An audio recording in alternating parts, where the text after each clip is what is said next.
Yahweh, Bahashem, Yahweh Shai, Brakadal Shai, Brakadal Shai, Brakadal Shai, the water, above, called Kadash. I'd like to give double honor to the elders, apostles, great millstone that teaches truth, the 100% truth.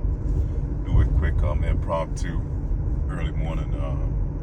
Just want to talk about basically Esau being the bully on the block. And anybody, you come up in any type of neighborhood, hood or whatever, and you always had is that one bully that's going to be on your block, man. That one is always going to pick on the little guy, somebody who's not prepared to defend themselves.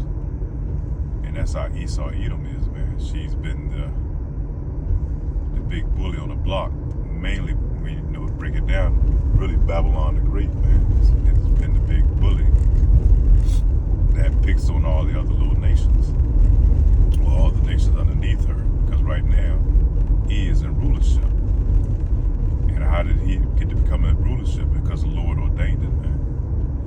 And that shows the power of our Lord, because he said he could take anybody and raise them up, no matter how base or how simple they are. And he could put, he can lift them up and put them over anybody. And just to prove his point, Esau Edom being the base of all the nations, man, and the Lord gave him the power to be over the whole world, man. To make all the rules and regulations and stuff that the whole nations have to abide by. Even though they may be wicked as hell, but all the nations have to submit to Esau Edom. And the nations that don't submit, she'll send she'll rain down bombs and terror from the skies, man, on that nation. She'll put sanctions on that nation, starve the people out, and force them to heal, to submit. And that's on a global scale. So, and that's what's going to happen soon once he instigate this famine that's going to happen. This chaos is going to erupt over the world, which he's orchestrating. And then it's going to be all type of chaos, and it's going to be a famine for food, man. And Esau's going to take advantage of that, because he's going to always continue to do his game plan that's order out of chaos, man. He creates the condition for chaos, and then he comes in to bring the order. And once his order comes in, it's going to be more draconian laws, man. It's going to be martial law over the land. In order to be able to buy, sell, or eat, you're going to have to submit to this devil, man. So this is the big bully that's on the block, man. And me, myself, growing up, I couldn't stand bullies, man. I never did. I was kind of stayed off to myself in a sense. But always kicked it with, the lesser known, the lesser popular type people, unless it was something related to around sports, because I always shined pretty good, because I was pretty athletic as a child, but I always gravitated to those that kind of did their own thing, I guess you could say I was kind of weird in a sense. But one thing I did not tolerate, man, was bullies, man. And I always stood up to bullies, to protect those, that I felt were not prepared to protect themselves. Not to say that I got in a lot of fights and all that, but I was that one that stood in the way. And if it was going to be a fight to go down, then you have to go through me, in certain circumstances, And that's how I feel today, man. That's how I feel as a person today. Jake, he's a downtrodden, man, so it's easy for other people to punch down on Jake, other nations, and these people to punch down on our people. Especially the men, the men of our nation. That's the one who they constantly put under attack. They deceive the women and put the men under a constant attack, And,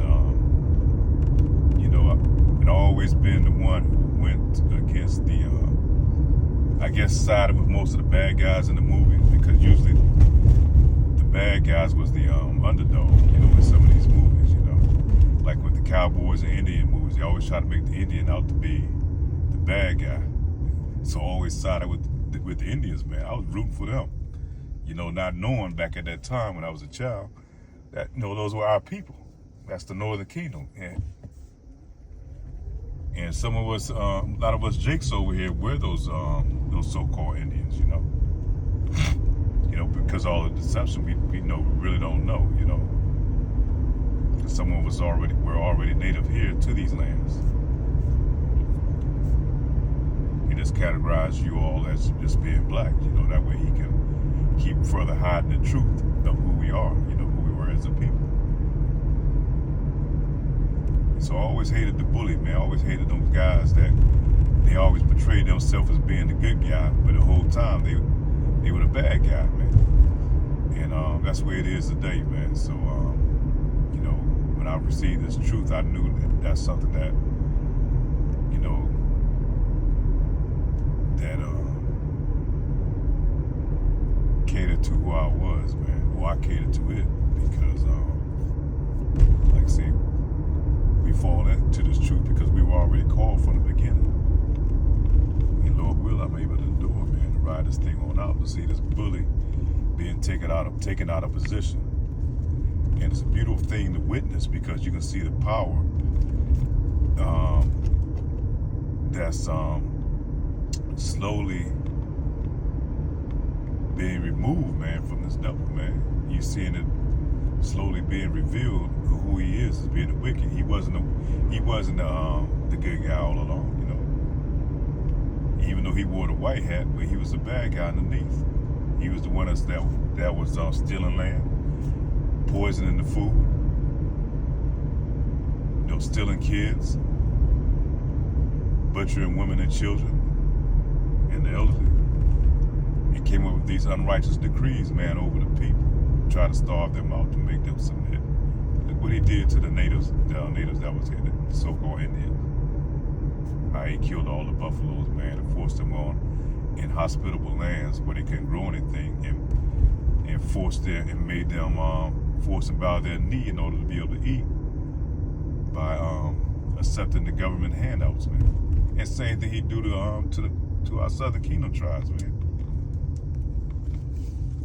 To Judah, you know. He put you in these so-called black communities and shit, took all the jobs out, left your men destitute, and then in order for you to be able to feed and house your family, you had to come to him for services. And under that unrighteous decree, the men had to be out of the house. How wicked can that be, man? So damn right, you know, I always stood up to the devil, man. Now, I can't stand up physically to the devil, not in the state that we're in. We have to do it through spiritual, man. And that's this Bible, man. This is our weapon of war, man. These laws, statutes, commandments. These scriptures that we were blessed with. And so we call out the devil, man. That's how we fight back. We fight back spiritually. By pleading our cause, man, our case to Yahweh Ba'Shem, Yahweh Shai. That the Lord comes, man, and hasten the day, man. And he comes back and put these devils in their place. And their rightful place, man, is at the bottom. You see what they've done to the land, man. You see what they've done to the animals. You know, so many animals went instinct up under this man's rulership, under his stewardship, man. So if the Lord don't do anything about it, man, the whole earth will be destroyed up under this unrighteous bully. So we hasten the day of our Lord, man, that he comes back and give us the power, man, these spiritual power that's going to be needed. Get those new bodies. So that's pretty much it, man. Like I said, and that's kind of stemmed off of the dream I had this early morning. So I said, well, I could kind of tie that into doing a quick lesson, you know. So with that, say shalom. Hope it's edifying to you men and few women that's in this truth, man.